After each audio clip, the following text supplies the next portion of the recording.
ముందుగా అందరికీ నమస్కారము. ఎలా ఉన్నారు? ఈరోజు నేను అనుములు, ఉలువలు, అలిశంతలతో గుడాలు చేయబోతున్నాను. వీటిని 5-6 విజిల్లు వచ్చేదాకా ఉడికించాను. ఉడికిన తర్వాత ఎలా ఉన్నాయో చూడండి. వీటిని తర్వాత జల్లెల్లో పోసి వడకట్టుకున్నాను.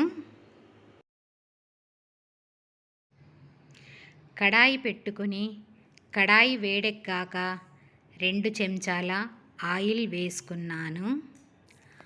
ఆయిల్ వేడెక్కాక జీలకర్ర, ఆవాలు, పచ్చిమిర్చి, సన్నగా తరిగిన ఉల్లిపాయ ముక్కలు వేసి కలుపుకున్నాను.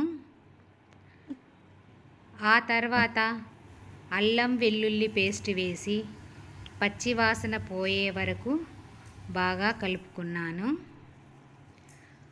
ఆ తర్వాత కొంచెం పసుపు వేసి కలుపుకున్నాను.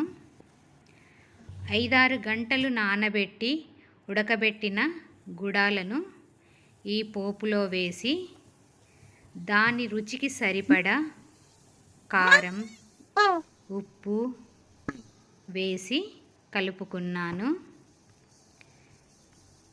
ఇప్పుడు ఈ గుడాలను సిమ్ ఫ్లేమ్లో పెట్టి 5-6 నిమిషాలు ఉడికించాలి.